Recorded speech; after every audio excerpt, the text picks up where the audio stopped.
As we continue our lessons on biotechnology, let's talk about genetic engineering. Genetic engineering is when you're manipulating genes or changing genes for practical purposes. And we do this using a number of different techniques. First of all, gene cloning allows us to make multiple copies of a gene or the piece of DNA that contains the gene, okay? And then we use those clones of the genes to make recombinant DNA in many cases. This is joining nucleotide sequences or DNA from two different sources. One source is going to contain the gene that's cloned, and then the other source is the carrier called the vector. And oftentimes we use plasmids, those smaller circular pieces of DNA that are found in bacteria that are independent of the bacterial chromosome. And oftentimes we use those as vectors because they're pretty easy to manipulate and handle. So here's how you clone a gene, okay? You find the plasmid that you want to use. The plasmid DNA is isolated, and then you also find the DNA with the gene of interest that you want to look at. You're going to treat both of them with the same restriction enzyme, which cuts in a particular place. In the plasmid, you want to cut open the plasmid in one particular spot, whereas the gene of interest you want to cut at each end with the same one. Then you mix those together so that they associate with each other. This is very helpful when the restriction enzyme produces sticky ends, those single unpaired bases at the end. And that produces recombinant DNA molecules along with DNA ligase, and then that makes a recombinant plasmid, and then we put that in the environment with the bacteria. We can stimulate the bacteria to pick up the plasmid from its environment, and then every time that bacterial cell replicates or reproduces, it will copy the plasmid as well, and so you'll end up with a group of identical cells that are descended from that one cell that was changed.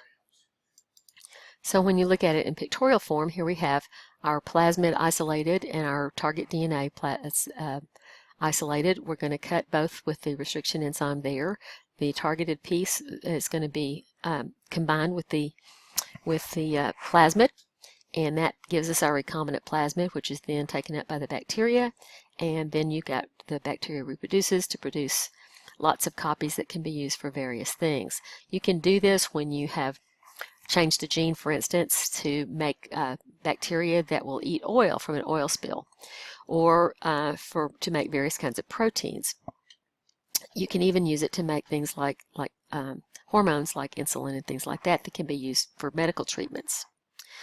Restriction enzymes are the enzymes that cut the DNA, and they always look for certain specific sequences. Each restriction enzyme, and there are dozens of them, will bind to the DNA at a specific restriction site. The restriction sites are always palindromes. That means the DNA sequence on one strand is the same as the one on the opposite strand, only in reverse. A lot of restriction enzymes cut just straight down. Those are called blunt cuts, but others make staggered cuts that produce these sticky ends with single-stranded ends. If you have complementary sticky ends, they're going to easily pair bond with each other, and then use ligase to join the fragments together. So here's kind of how that works. This particular one is EcoR1, and it cuts between the G and the A, and between the A and the G. Here's the palindrome, GAATTC on the top strand, and going the opposite direction on the bottom strand, you also have GAATTC. So the restriction enzyme cuts the fragments. So since the DNA was cut with EcoR1, you can see that you have sticky ends here that are 4 bases long, TTAA on the bottom strand and AATT on the top one. If we cut the gene of interest with the same restriction enzyme, it's got matching sticky ends, and so they're going to match up, stick together by base pairing, and then DNA ligase will paste them together. So you end up now with a recombinant piece of DNA that includes the gene that you're looking for. Now, this would be different, of course, in eukaryotes than it would be in prokaryotes, because remember, in eukaryotes, the messenger RNA has to be modified before it leaves the nucleus.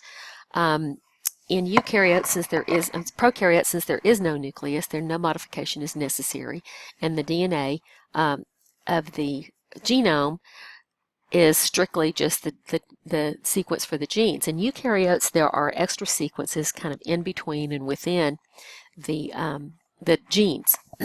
These are called non-coding stretches or introns, And basically what happens in eukaryotes is those extra pieces, the introns, are actually removed from the messenger RNA, and then the exons, which are the coding regions of the messenger RNA, are pasted back together with ligase.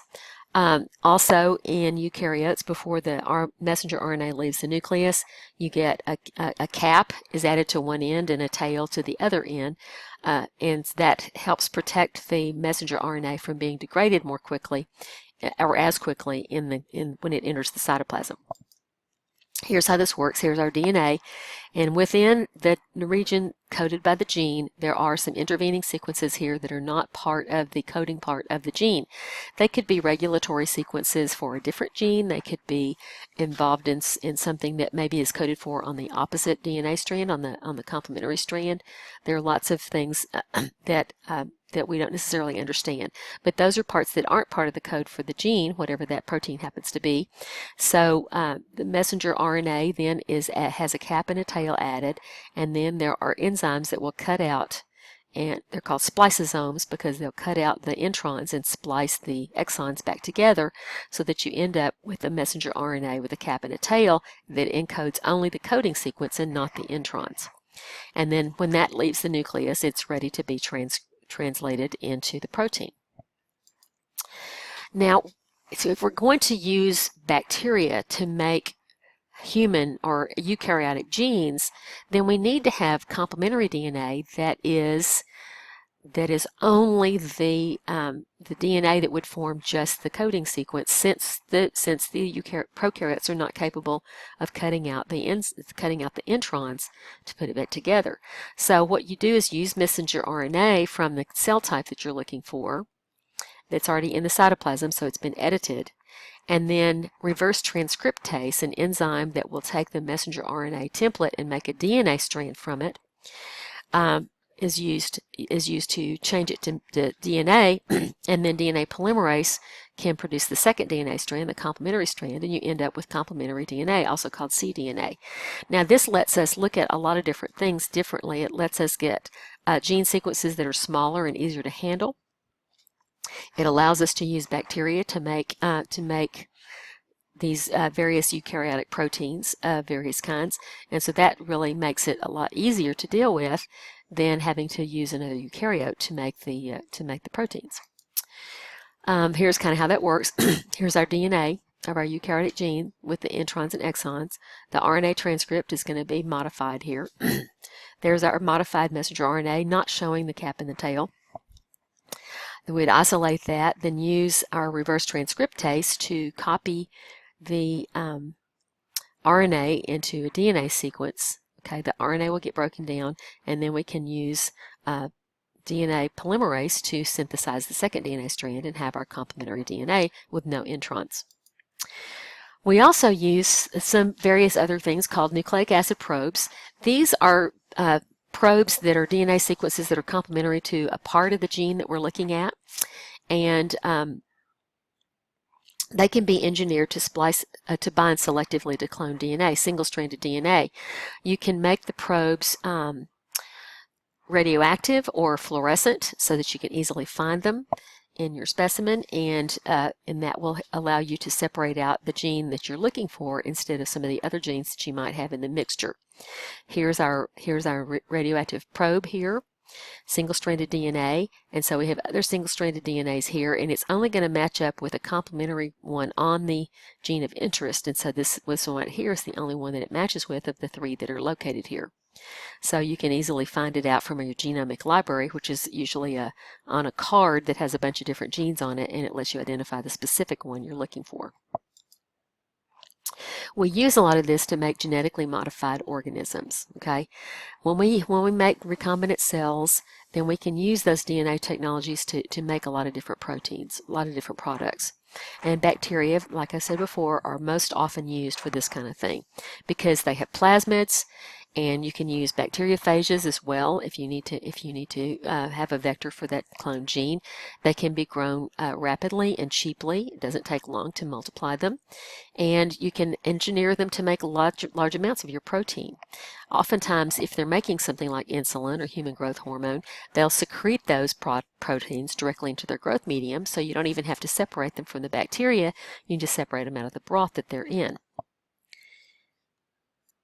In addition to bacteria, we can also sometimes use yeast. Now, yeast have an advantage in that they are eukaryotes, so they can use their machinery within the cell to take out the.